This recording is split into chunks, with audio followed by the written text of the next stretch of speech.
我哋就講一講一個叫做 using 嘅方法啦。呢度咧，呢個咧就係我哋好開初嘅時候咧就做過一個例子啦，就係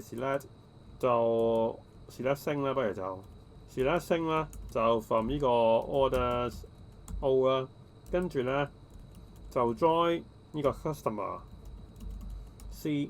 咁 join 乜嘢咧？就係因為 customer 咧就有嗰個 customer ID 啦，咁而嗰個 orders 咧亦都係有呢個 customer ID 嘅。咁所以咧，我哋咧就憑住呢兩個 customer ID 咧，就可以將兩者咧撈埋一齊。咁所以咧就係 join on O dot customer ID 啦，就係等於翻 C dot customer ID 啦，跟住咧 execute。咁你就會見到咧，就 order ID、customer ID 啦。咁亦都咧，呢度亦都有 customer ID 啦。咁其實咧，我哋咧可以咧直接咧就唔用 on 咧，就咁用翻using，因為大家都有 customer ID 啊嘛。咁所以咧可以用翻using customer ID。咁我哋咧就一樣照 execute。咁效果咧都係一樣嘅，我哋就唔好顯示咁多 data 啦。咁我哋咧就顯示 select O dot order ID 同埋咧就係 C dot first name。咁跟住我哋咧就 execute。咁你就會見到 order ID 啦，同埋就係 first name。咁咧我哋咧亦都咧係可以咧 join 翻嗰個 shipper， 因為咧你留意翻咧喺shipper 啦，呢度咧就有個 shipper ID 啦。咁 order 咧，亦都有個叫做 shipper ID 嘅。咁所以我哋咧呢度咧就可以繼續咧就 join shipper sh。咁咧就係using 呢個 shipper ID。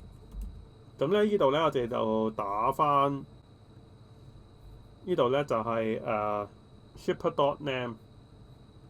咁所以咧就係 sh dot name 跟住 as shipper 加翻個 comma， 呢度打漏咗個 s 啊，咁再 execute， 咁你就會見到咧 order ID 啦、first name 啦，同埋就係 shipper 啦。咁你會發現咧就係inner join 嘅基本嘢啦，就係佢會冇咗某啲 order 啦。咁所以咧你可以咧係用翻 left join 咧喺呢度都 OK 嘅。咁我哋咧就喺度打翻 left join。咁你會見到咧，就算係冇 shipper 嗰啲咧，咁佢都會跟翻即係個 order， 即係曾經有 order 嗰啲咧，佢都會顯示翻晒出嚟啦。咁就變咗咧 order 呢度咧1至10啦，咁佢都會顯示翻呢1至10嘅。咁所以變咗咧，呢度就可以顯示晒所有嘅customer 啦，所有嘅 shipper 啦。咁另一個例子咧就係我哋如果你記得咧，就係我哋曾經咧就 join 個 order item notes 啦，同埋就 order items 嘅。咁咧就係憑佢哋嘅 order ID 同埋 product ID。咁呢度咧亦都有個 order ID 同埋 product ID。咁所以咧我哋咧再做一次咧，就係你係 select 個升啦 from 啦，咁就係上高咧右邊一個咧就係 order items 咁OI 啦。咁join 呢個 order item notes OIN 啦。咁 on 啲咩咧？就係 OI dot order ID 啦，就係等於翻呢個 OIN dot order ID 啦。咁跟住咧就 and OI dot product ID 等於翻 OIN dot product ID。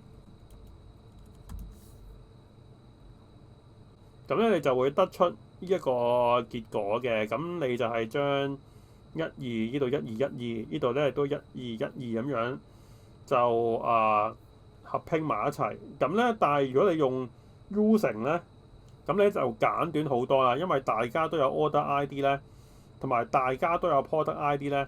咁你直頭咧就 delete 咗佢，就咁用 using， 跟住就係 order ID 啦，同埋就係 product ID 啦。